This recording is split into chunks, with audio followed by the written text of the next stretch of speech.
तो थिरुमलाई केमिकल्स की financial year 2023 की थर्ड क्वार्टर की unaudited consolidated and standalone result आप लोगों के सामने है। एंड यहाँ पे जितने भी सारे फिगर्स दिया हुआ है वो सब लैक्स में है। अब यहाँ पे कंपनी की कंसोलिडेटेड एंड स्टैंडअलोन दोनों ही रिजल्ट तो दिया हुआ है, लेकिन हम लोग यहाँ पे सिर्फ और सिर्फ कंपनी की स्टैंडअलोन रिजल्ट ही चेक करेंगे। तो गाइस सबसे पहले हम लोग इस कंपनी की इनकम चेक करते हैं। सो दिसंबर 2022 के क्वार्टर में इस कंपनी ने अप्रॉक्सीमेटली 461.99 करोड़ का इनकम जनरेट किया है। और अगर ये सितंबर 2022 की क्वार्टर एंड दिसंबर 2021 की क्वार्टर से कंपेयर किया जाए तो सितंबर 2022 के क्वार्टर में कंपनी ने अप्रॉक्सीमेटली 500.88 करोड़ का इनकम जनरेट किया था एंड दिसंबर 2021 की क्वार्टर में अप्रॉक्सीमेटली 385.98 करोड़ का इनकम इस कंपनी ने जनरेट किया था।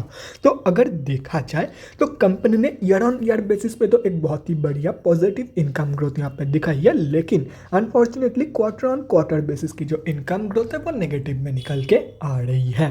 तो अभी अगर इस कंपनी की एक्सपेंसेस के बारे में बात करें तो दिसंबर 2022 की क्वार्टर में कंपनी ने अप्रॉक्सीमेटली 438.31 करोड़ का खर्चा किया है। सितंबर 2022 के क्वार्टर में कंपनी ने अप्रॉक्सीमेटली 452.69 करोड़ का खर्चा किया था एंड दिसंबर 2021 की क्वार्टर में अप्रॉक्सीमेटली 333.1 करोड़ का खर्चा इस कंपनी ने किया था। तो अभी अगर यहाँ से इन तीनों क्वार्टर्स की प्रॉफिट मार्जिन कैलकुलेट किया जाए तो दिसंबर 2022 की प्रॉफिट मार्जिन निकल के आ रही है अप्रॉक्सीमेटली 5.12%। सितंबर 2022 की प्रॉफिट मार्जिन निकल के आ रही है अप्रॉक्सीमेटली 9.62% एंड दिसंबर 2021 की प्रॉफिट मार्जिन निकल के आ रही है अप्रॉक्सीमेटली 13.7% के आसपास।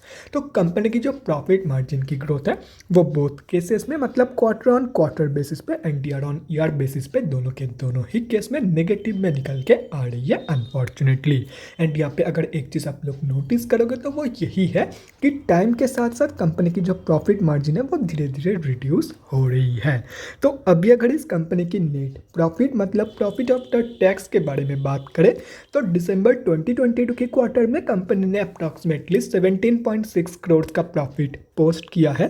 सितंबर 2022 की क्वार्टर में कंपनी ने अप्रॉक्सीमेटली 36.03 करोड़ का प्रॉफिट पोस्ट किया था एंड दिसंबर 2021 की क्वार्टर में अप्रॉक्सीमेटली 39.47 करोड़ का प्रॉफिट इस कंपनी ने पोस्ट किया था।